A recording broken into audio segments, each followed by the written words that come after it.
आपको होस्ट बना दें।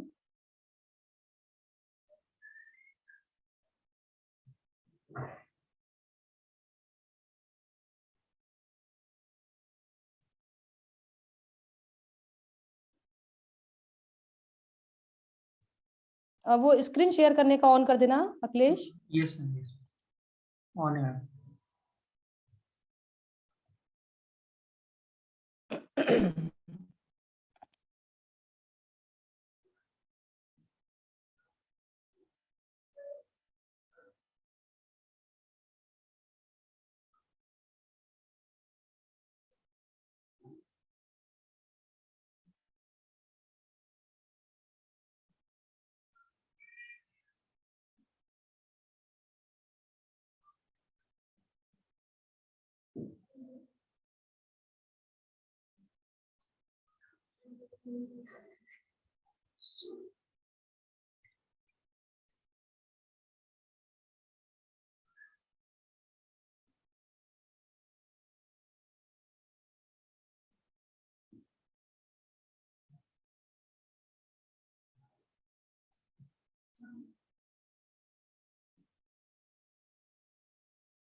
हम लोग का 15 मिनट बर्बाद हो चुका है। Yes ma'am. एक मिनट, ये कुछ दूसरा आ गया है। 76 लाइक्स।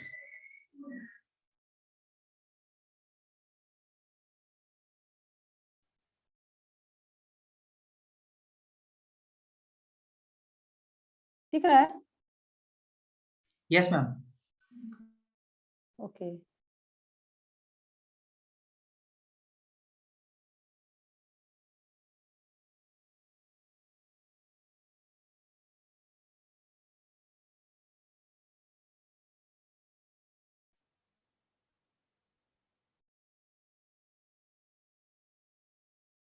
चलिए, कितने लोग जुड़े हैं? 4 लोग मैम हैं अभी क्लास पे। कोई बात नहीं, हम अपनी क्लास शुरू करते हैं। Yes ma'am.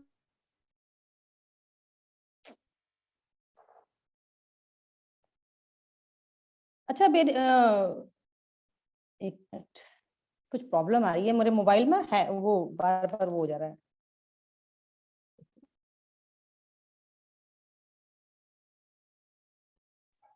मैम आप अगर पीपीटी मुझे शेयर कर दे तो मैं भेज दूंगा, यहाँ से शेयर कर दूंगा मतलब। चलिए,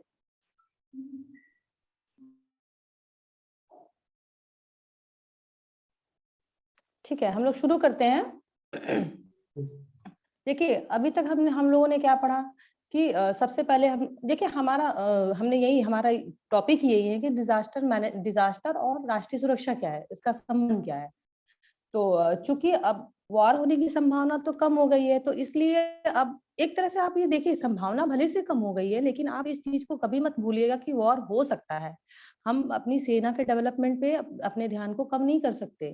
तो लेकिन उसके साथ साथ भी दुनिया के सामने एक बहुत बड़ी चुनौती आज के रूप में बन के उभरी है, जो आप प्राकृतिक आपदाएं, क्योंकि ग्लोबल वार्मिंग की वजह से ये बार बार अब आने लगी है। तो फिर किसी भी राष्ट्र के लिए इन प्राकृतिक आपदाओं का मैनेजमेंट करना, ये जो मानव निर्मित आपदाएं हैं, जो जो कि बढ़ती हुई जनसंख्या है, जब जनसंख्या जितना बढ़ेगा तो उनकी आवश्यकता की पूर्ति के लिए शहरीकरण बढ़ता जा रहा है, यानी कि लोग ज्यादा से ज्यादा लोग एक जगह पे रहना चाह रहे हैं, जहाँ पे ढेर सारे उद्योग धंधे भी स्थापित हो रहे हैं। तो जब उद्योग धंधे स्थापित होंगे तो जो वो एक उसमें जो यूज होते हैं केमिकल्स वगैरह, और उन उद्योग धंधों के दौरान अगर मान लीजिए अगर वो सही ढंग से एक जो प्रॉपर उसके रूल है उसके हिसाब से अगर नहीं चल रहे हैं, तो अगर मान लीजिए इन केस कभी भी कोई डिजास्टर आ जाता है, मतलब डिजास्टर इन द केस कोई एक्सीडेंट हो जाता है जिससे कि वहां से किसी जहरीली गैस का रिसाव होने लगे, या वहां पे आग लग जाए और जो वहाँ पे वर्कर्स हैं लोग मर जाएं, और वो आग अगल बगल भी फैल जाए, क्योंकि शहरों में तो घनी आबादी होती है। तो ये सब चीजें क्या है, यानी कि जो नेचुरल डिजास्टर है और मैन मेड डिजास्टर है ये। और जैसे आपका कोविड-19 महामारी आप देखिए, इसने पूरा भारत को चपेट में, पूरी दुनिया को ही लिया है, तो हम भारत को भी लिया है। तो भारतीय गवर्नमेंट के सामने अब सीमाओं की सुरक्षा के साथ साथ अपने इंटरनल सिक्योरिटी के जो समस्याओं से तो जूझ ही रहा था, नक्सलिज्म वगैरह ये जो सब चीजें हैं, टेररिज्म है।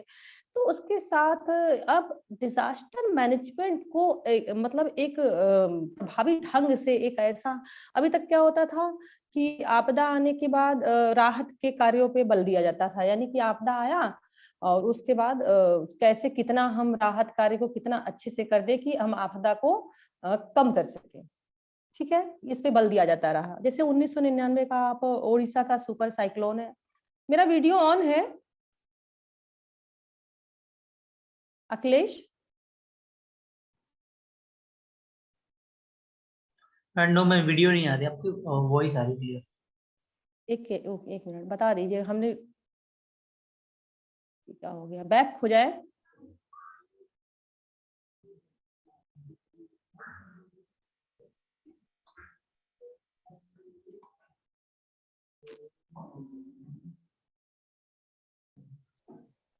वन मिनट, प्रॉब्लम आ रही है।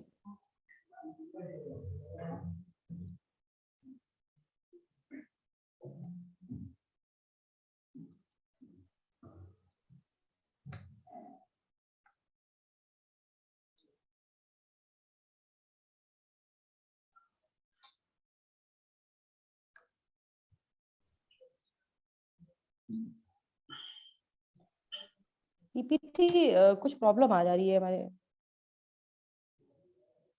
ये बैक हो जाए ना इससे बस। Yes ma'am, back. बैक हो रहा है तो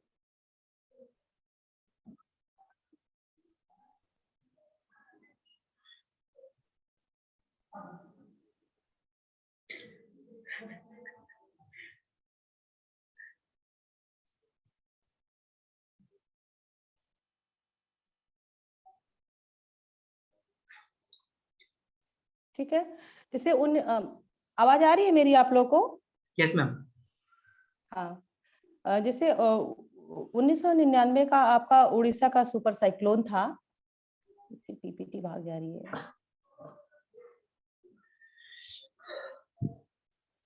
जैसे 1999 में जब उड़ीसा में सुपर साइक्लोन आया था, तो उसमें तकरीबन 10,000 लोग मारे गए थे।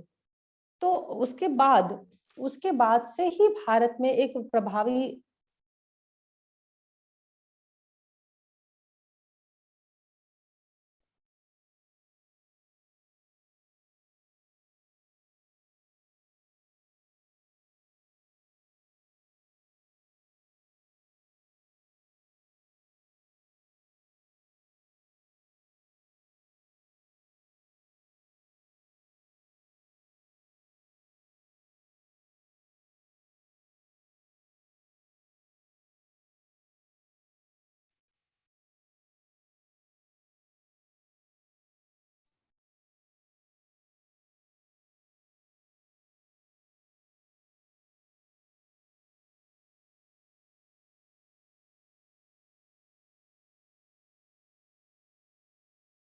Hello yes ma'am. हेलो, आवाज आ रही है मेरी? जी अभी आ रही है। बहुत प्रॉब्लम, ये कैसे शेयर कर दे आप लोगों को बताइए? मैम इसको डाउनलोड करके आप एज ए पीपीटी मोबाइल पे शेयर ना कर दिए मेरे, व्हाट्सएप पे। चलिए वो उसे ना बहुत टाइम लग जाएगा, हमारी क्लास का टाइम हो गया है, तो ये सब चीजें होना पॉसिबल नहीं है। चलिए अच्छा ठीक है, वीडियो ऑन करने में ही सारी प्रॉब्लम हो जा रही है। मैम वीडियो रहने दीजिए, फिर वो बैंडविड्थ का इशू आ रहा होगा इंटरनेट से। हाँ, कुछ ना कुछ प्रॉब्लम, जब वीडियो ऑन करने जा रहे हैं तो फिर ये चीजें इधर उधर हो जा रही है। चलिए कोई बात नहीं, हम आपको ये बता दे रहे हैं।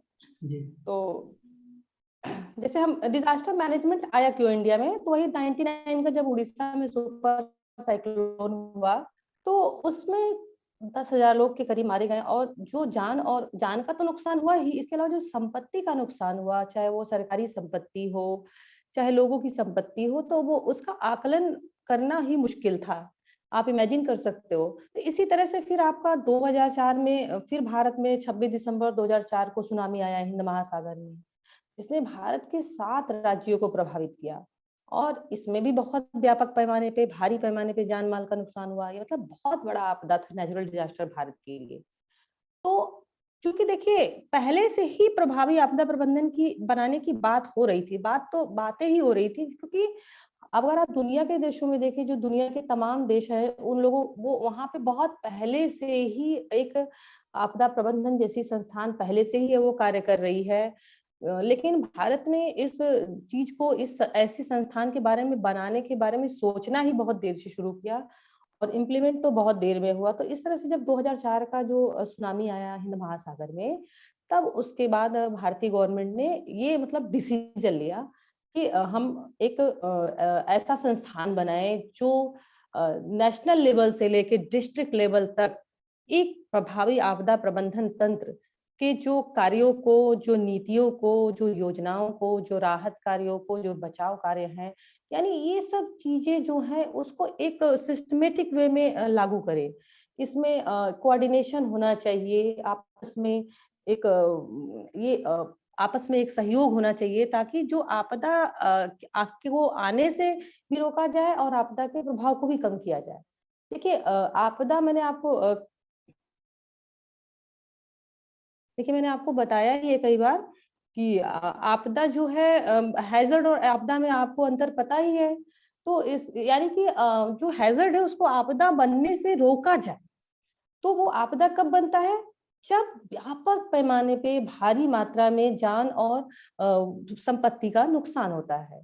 तो फिर इसके बाद भारतीय गवर्नमेंट ने 2005 में ही एक आपातकालीन बैठक बुलाई और सर्वदलीय बैठक, जिसमें और सर्वसम्मति से ये निर्णय लिया गया कि भारत के पास भी एक ऐसा प्रभावी आपदा प्रबंधन जैसी एक ऐसी नीति होनी चाहिए कि जिसमें कड़ाई से, जिसमें जो उसके सारे आर्टिकल्स होंगे, जो जिसमें उसके नियम कानून होंगे, जो उसमें बातें होंगी, वो आपदा के पहले, आपदा के दौरान और आपदा के बाद उन उन कार्यों को, उन नियमों को लागू किया जाएगा और उनका कड़ाई से अनुपालन किया जाएगा, ताकि जो ये आपदा, जो चाहे मानव निर्मित आपदा हो, चाहे नेचुरल डिजास्टर हो, ये इसके जो प्रभावशीलता को मिटिगेट किया जा सके, उसके नुकसान को कम किया जा सके। क्योंकि देखिए नेचुरल डिजास्टर को आप रोक नहीं सकते। तो फिर अब हमारे सामने एक ही चारा बचता है कि उस आपदा कि हमारा आपदा प्रबंधन कितना अच्छा हो कि हम उस आपदा से जो होने वाला नुकसान है उसको कम कर सके।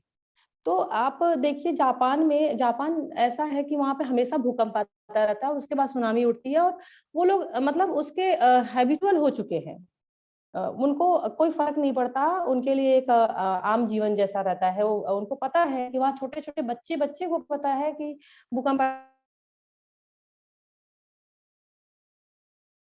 है तो ऐसे-ऐसे।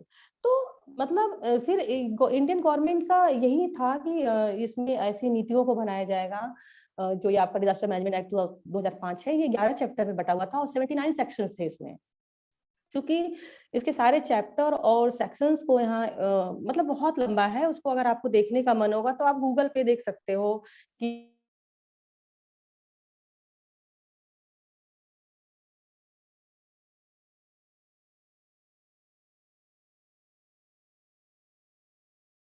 के अंतर्गत गवर्नमेंट आपको एक शॉर्टकट में बताएंगे कि वास्तव में ये डिजास्टर मैनेजमेंट एक्ट 2005 है क्या।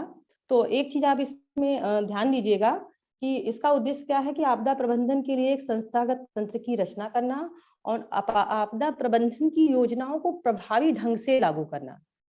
क्योंकि देखिए भारत इतना विशाल है कि मान लीजिए भारत के किसी एक राज्य में, अगर दक्षिण के किसी राज्य में अगर डिजास्टर आया है, तो दिल्ली में सेंट्रल गवर्नमेंट वहां से राहत पहुंचने में वो चीजें सब एक अगर सिस्टम के साथ नहीं है तो बहुत ही देर हो जाती है। तो उसमें क्योंकि देखिए किसी भी जीवन और मृत्यु के बीच में थोड़ा समय होता है बचने का, बचने बचाने का, तो वो समय बीत जाता है।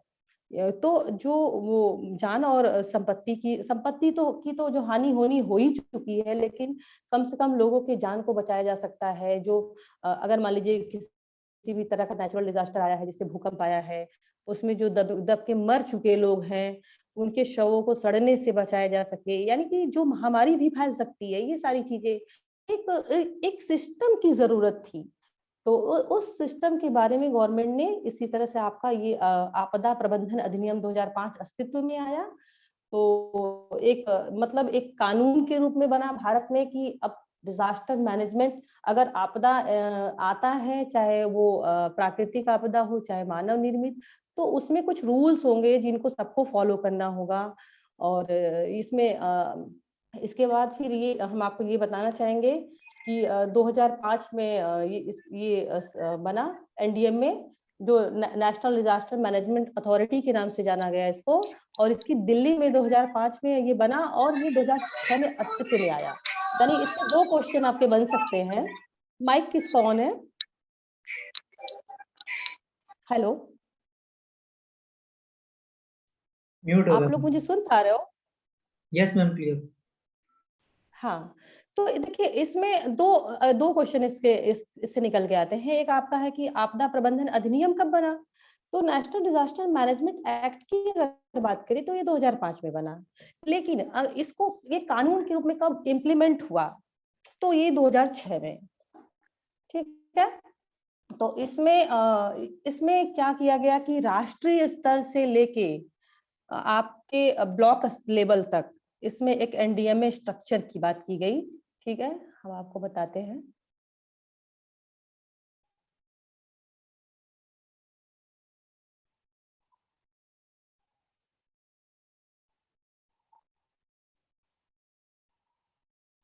मैम इसमें ये नो थैंक्स पे आप क्लिक कर दिए तो ये बंद हो जाएगा स्लाइड। अच्छा,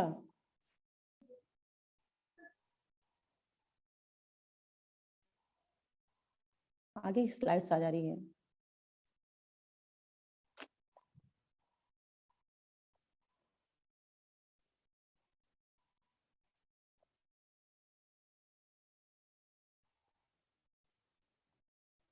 हाँ, ये आप देखिए, आप फिगर देख सकते हो कि इसमें एनडीएमए यानी कि national disaster management authority national level पे, जिसमें कि प्राइम मिनिस्टर यानी भारत का प्रधानमंत्री उसका प्रमुख होगा। तो अगर आप राष्ट्रीय स्तर पे जो होगा वो भारत का प्रधानमंत्री देखेगा, और उसमें 9 मेंबर्स होंगे, जो प्रधानमंत्री जिनको चुनते हैं 9 मेंबर्स को, कि जो पूरे भारत में आपदा प्रबंधन से संबंधित कामों को देखेंगे। उसमें जैसे प्लानिंग कमीशन है आपका, कैबिनेट कमिटी सिक्योरिटी, ये सब सारी चीजें देखिए आप, military and home affairs, other ministry departments, arm forces, इन सब चीजों को नेशनल लेवल पे समाहित किया गया। इन सब चीजों को एक चीज आप समझिएगा कि मैंने आपको यहाँ पे एक चीज बताया कि ये जो आपदा प्रबंधन की नीति होगी राष्ट्रीय स्तर से लेके पूरे ब्लॉक लेवल तक, डिस्ट्रिक्ट लेवल तक होगी। तो इसमें सबसे बड़ी पहली चीज ये है कि जो राष्ट्रीय लेवल पे होगा, जो नेशनल लेवल पे आपदा प्रबंधन से संबंधित कामों को प्रधानमंत्री की अध्यक्षता में देखा जाएगा। और उसके बाद फिर राज्य स्तर पे देखा गया डीडीएम में, राज्य स्तर पे डिस्ट्रिक्ट डिजास्टर मैनेजमेंट अथॉरिटी की स्थापना की गई। ठीक है, डीडीएमए जिसको कहा गया। तो जो जिसमें प्रधानमंत्री की अध्यक्षता में डिजास्टर मैनेजमेंट से संबंधित कामों को देखा जाएगा। उसमें आप इसमें देख सकते हैं एसडीएमए में department of home, ministry departments, ये सारे हैं, police, fire services, home guard, civil defence. ये चूंकि हमारे पास समय इतना नहीं है कि हम आपको इसमें सबके बारे में बता सके कि सिविल डिफेंस क्या है, ये होम गार्ड क्या है, ये कब ये अस्तित्व में भारत में आए। तो बस आप एक मतलब ये जानो कि सेंट्रल लेवल पे ये डिपार्टमेंट है आपके डिजास्टर मैनेजमेंट के लिए, और उसका मेन होता है प्रधानमंत्री, और जिसमें 9 मेंबर्स होते हैं। इसके बाद आपका मुख्यमंत्री होता है स्टेट लेवल पे, उसको बोलते हैं सॉरी मतलब राज्य लेवल पे तो उसको बोलते हैं डिस्ट्रिक्ट डिजास्टर मैनेजमेंट अथॉरिटी, जिसमें मुख्यमंत्री के साथ आठ मेंबर्स होते हैं मेन। और उसके बाद फिर वो इसके बाद फिर राज्य लेवल के बाद आपका है डिस्ट्रिक्ट लेवल पे आता है। इसको बोलते हैं DDMA, district disaster management authority. DDMA का काम कौन देखेगा? उस संबंधित जिले का जिलाधिकारी। यानी कि अब आप यहाँ पे देख सकते हो कि किसी भी एरिया में अगर वो आपदा आता है भारत के किसी भी एरिया में, तो एक एक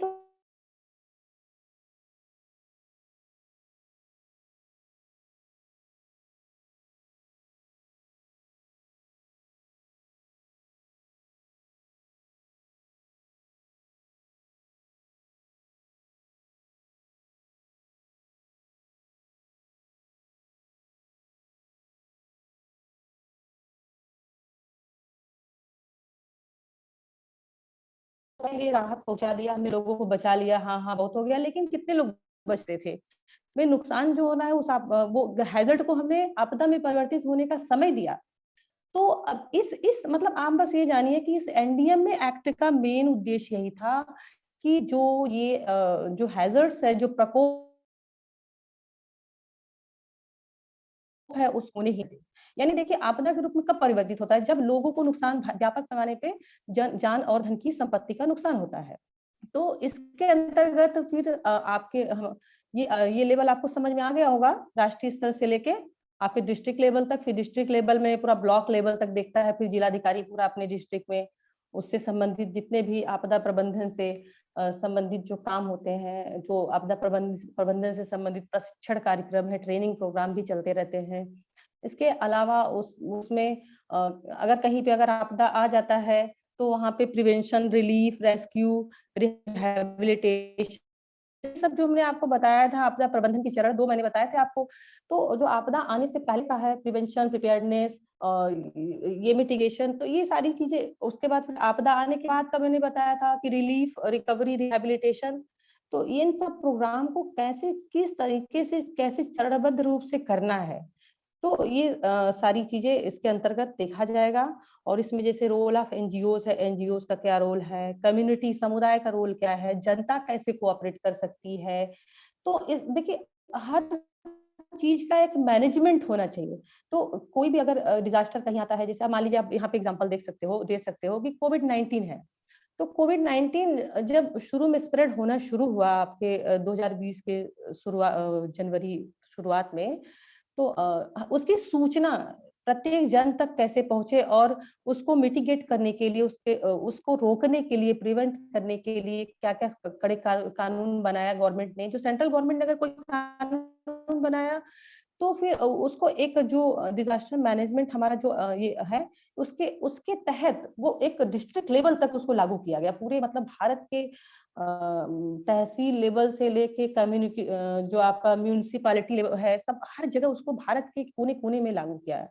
उसमें जो प्रावधान थे कि अगर इसमें देखिए बहुत सारे प्रावधान भी हैं कि आपदा प्रबंधन से संबंधित अगर कार्यों को करने में कोई व्यवधान डालता है तो उसको उसको कड़ी से कड़ी सजा दी जाएगी। 1 वर्ष का कठोर कारावास है या जुर्माना। इसके अलावा इसमें एक प्रावधान और है कि अगर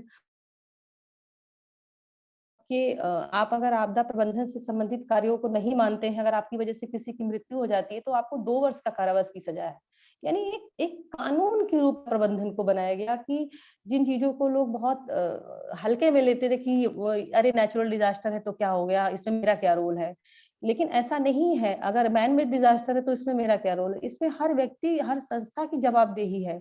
अगर किसी फैक्ट्री में अगर कोई प्रॉब्लम आती है, अगर वहाँ पे आग लगती है, तो अगर वहाँ पे कोई प्रॉब्लम आती है, किसी की जान जाती है, लोगों की जान जाती है, तो उस फैक्ट्री का जो मालिक है उसकी जवाबदेही होगी। तो ये सब चीज़ें, इन सब चीज़ों से कहीं न कहीं जो आपदा की जो आवृत्ति है, आपदा से जो होने वाले नुकसान है, वो कहीं न कहीं कम हुई हैं।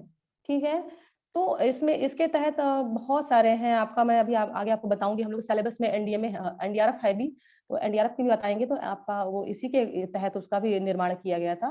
तो ये आपका जो स्ट्रक्चर है, आपको स्ट्रक्चर समझ में आ गया? Yes ma'am.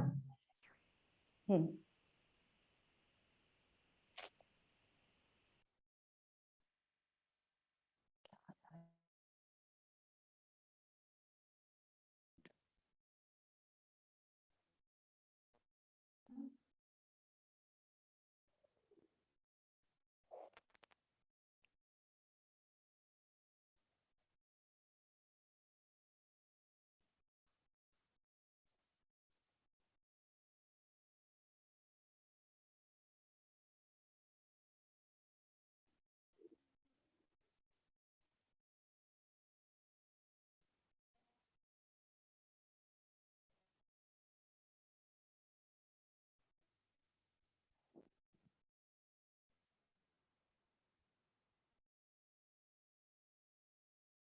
चलिए, अब देखिए role of NDRF in disaster management. अब हम लोग इसमें आ जाते हैं कि एनडीआरएफ का क्या रोल रहा है डिजास्टर मैनेजमेंट में। तो देखिए कि the national disaster response force, देखिए इसको दो नामों से जानते हैं, नेशनल डिजास्टर रिस्पांस फोर्स और नेशनल डिजास्टर रेस्क्यू टीम। मतलब अगर मतलब जैसे कि दो टर्मिनोलॉजी यूज करते हैं तो आप कंफ्यूज मत होइएगा कि नेशनल डिजास्टर रिस्पांस फोर्स और रेस्क्यू टीम दोनों एक ही है। तो is an Indian specialised force constituted for the purpose of special response to a threatening disaster situation or disaster under the disaster management act 2005। तो ये जो मतलब देखिए जब एनडीएमए की स्थापना हुई तो अ, उसके साथ ही ये किया गया कि एक ऐसा मतलब हम लोगों को एक ऐसे इसकी जरूरत है कि लोगों की एक हमारे पास संगठन होना चाहिए कि जो डिजास्टर से ट्रेंड हो, यानी सभी तरह का डिजास्टर हो, चाहे किसी भी तरह का वो नेचुरल डिजास्टर हो और या तो मैन मेड डिजास्टर हो। तो इसी के अंतर्गत हमारी गवर्नमेंट ने 2005 में ही एनडीएमए का गठन वो एनडीआरएफ का गठन किया। ठीक है, नेशनल डिजास्टर रिस्पांस फोर्स का। इसमें आपके जो एनडीआरएफ में क्या होता है, अब आप इसको समझिएगा कि एनडीआरएफ जो टीम होती है, एक बटालियन होती है। तो इसमें भारत के चुने हुए जो BSF, CRPF, ITBP, ARP, sorry SAR, ISF, इनसे चुने हुए सैनिकों की भर्ती की जाती है।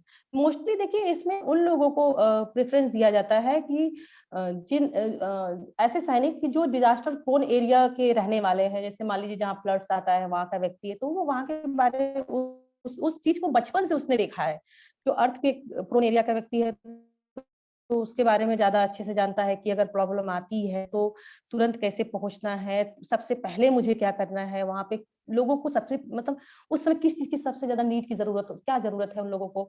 तो ये सारी चीज तो एक तो इस तरह से हम आपको मतलब ये बताने का मतलब ये है कि एनडीआरएफ क्या है कि आपके जो पैरामिलिट्री फोर्स है उसमें से चुने हुए सैनिकों की भर्ती की जाती है और उनको इस डिजास्टर सभी तरह के डिजास्टर का सामना करने के लिए उनको ट्रेंड किया जाता है। ठीक है, तो इस तरह से एनडीआरएफ का गठन 2006 में भारत में हुआ।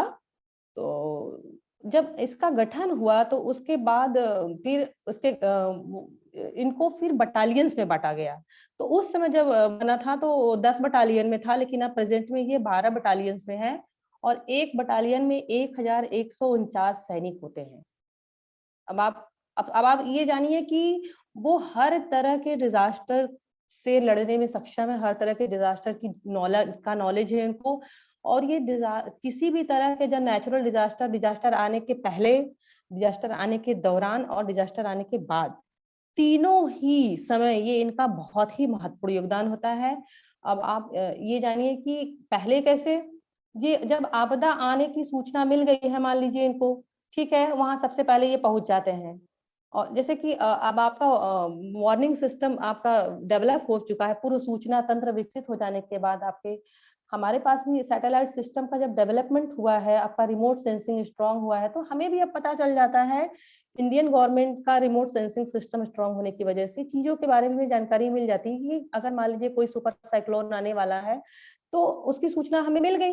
तो इसमें तो उसके बाद क्या होता है कि एनडीआरएफ की टीम वहां पहुंच जाती है, उनके बटालियंस के लोग, और फिर वो क्या करते हैं कि वहां के लोगों को उस हैजर्ड्स को डिजास्टर मतलब जो हैजर्ड्स आने वाला है वो डिजास्टर न बनने पाए, इसके लिए वो वहां के लोगों को निकालना शुरू कर देते हैं, सुरक्षित स्थानों पे पहुंचाना शुरू कर देते हैं, वहां के जानवरों को, वहां के लोगों को। इस तरह से दूसरा काम डिजास्टर आने से पहले ये करते हैं कि लोगों को ट्रेंड करने का प्रोग्राम समय समय पे ये चलाते रहते हैं, लोगों को तमाम तरह की ट्रेनिंग देते रहते हैं, कैसे आप अपने आप को डिजास्टर आने से प्रिवेंट कर सकते हो, और अगर मान लो डिजास्टर आ ही गया तो फिर उस दौरान आपको क्या करना है, और डिजास्टर आने के बाद आप अपने आप को फिर से पुनर्समायोजित करने में, सामाजिक जीवन में पुनर्समायोजित करने में, और फिर इन फ्यूचर वो डिजास्टर की अगर आवृत्ति होती है तो वो सब चीजों का मुकाबला कैसे करना है, तो ये सब आपके डिजास्टर आने से पहले होता है। तो इनकी तरह ये स्कूलों में भी तमाम तरह के ट्रेनिंग प्रोग्राम चलाते रहते हैं जिसमें बच्चों को ट्रेंड करते रहते हैं, और कॉलेजेस में भी ट्रेनिंग प्रोग्राम चलाते रहते हैं। इनका मुख्य उद्देश्य क्या है कि जो आपदा है वो मतलब वो आपदा को कम किया जा सके। अगर आपदा नेचुरल, क्योंकि डिजास्टर तो मैंने आप बार बार बताते हैं कि कोई भी नेचुरल डिजास्टर है उसको आप रोक नहीं सकते, लेकिन कम से कम उसकी प्रभावशीलता को तो कम कर सकते हैं अपने नॉलेज को बढ़ा के। हमें पता होना चाहिए कि अगर बाढ़ आया तो हमें क्या करना है उस सिचुएशन में, अगर भूकंप आया तो ऐसी सिचुएशन में, अगर कहीं भगदड़ मच गया है तो ऐसी सिचुएशन में। जैसे हम आपका देखिए कि आप वैष्णो देवी का उदाहरण ले सकते हैं, वहां पे जैसे भगदड़ मचा, ठीक है, लेकिन अभी किसी ने अगर कह भी दिया झूठ मूठ का ही कि वहां पे बम रखा है तो लोग भागने लगेंगे, लेकिन कोई इमेजिन कर सकता था कि वहां पे बहुत मौतें हो सकती थी, 12-13 मौतें ही हुई, वो अलग बात है। लेकिन ऐसी सिचुएशन भारत में कहीं भी घट सकती है। तो क्योंकि बहुत बार आप देखते होंगे, बहुत चुनावी अब माहौल है, तो क्योंकि कोविड की वजह से चीजें अभी नहीं हो पा रही हैं उस तरह का, उस पे रोक लगा हुआ है सभाओं पे। लेकिन एक बहुत बड़ी चुनौती ये रहती है कि अगर मान लीजिए वहां पे भगदड़ की स्थिति होती है तो कितने लोग मारे जा सकते हैं। तो ये सब चीजें हैं। तो आप अब हम आपको ये बताना चाहेंगे कि जो एनडीआरएफ है वो हर तरह की आपदा से निपटने में सक्षम होता है, कि इवन केमिकल, बायोलॉजिकल आपका वॉरफेयर अगर होता है, ये इन सब चीजों से भी वो निपटने में कारगर है। जैसे कि अब आपका बायोलॉजिकल प्रॉब्लम जो वायरस फैला हुआ है कोविड-19, तो कोविड-19 को मिटिगेट करने में, कोविड-19 से किस तरह से कोविड-19 से लड़े लोग और किस तरह से लोग उसको, क्योंकि तो अब वो तो अलग चीज है कि लोगों को, बच्चे बच्चे को पता है कि हाथ सैनिटाइज करो, हाथ धो, ये सारी चीजें। लेकिन शुरू में जब फैला था तो एनडीआरएफ की टीम ने बहुत महत्वपूर्ण भूमिका निभाई इसमें भी। उसने जगह जगह पे जाके लोगों को जागरूक करने में और लोगों के मन से भय को दूर करने में। देखिए शुरू में क्या था, कोविड-19 से लोगों के अंदर इतना भय का माहौल था कि साइकोलॉजिकल इफेक्ट पड़ा लोगों को, मनोवैज्ञानिक, मनोचिकित्सक तक की जरूरत पड़ रही है लोगों को आज। तो इससे क्या है कि व्यक्ति जो मानसिक रूप से बीमार हुआ, लेकिन एनडीआरएफ ने उन बहुत सारी जगहों पे, एनडीआरएफ ने जाके जो प्रोग्राम के थ्रू किसी लोगों को मतलब अवेयर किया, मीडिया के माध्यम से, जो मीडिया के संचार, मीडिया के साधन है, उन सब के माध्यम से उन्होंने बताया कि इससे हमें कैसे, हमको इससे डरना नहीं है, क्यों, इससे हमको केवल बचाव करना है, अपने आप को बचाना है। तो वो सब कुछ चीजें हैं, उसको फॉलो करिए। क्या हुआ? क्या क्या हुआ? आवाज जा रही है कि नहीं आप लोग? बस यस मैम, क्लियर। ठीक है। तो इसी तरह से अब हम आगे बताएंगे कि एनडीआरएफ जो आपका नेशनल डिजास्टर रिस्पांस फोर्स है, तो इसके पास हर तरह की आपदाओं से निपटने के लिए अंतर्राष्ट्रीय मानकों के 310 प्रकार के उपकरण हैं। यानी उसके पास 310 प्रकार के ऐसे उपकरण हैं जिनसे वो किसी भी तरह के जो आपदा आता है उसमें कैसे अपने आप को लोग बचाएं, उन लोगों को कैसे हम सुरक्षित स्थानों पर पहुंचाएं, और डिजास्टर से होने वाले जो हानि है उसको कम कर सके, ये सारी चीजें हैं। मैम तो 2 हम मिनट आपको बचा है बता, अभी में। ओके, अभी देखिए ये एनडीआरएफ का लोकेशन आप देखिएगा कि इसको उन उन जगहों पे रखा गया है जहां पे आपदा आने की संभावना ज्यादा रहती है। फिर से जुड़ते हैं हम लोग। यस।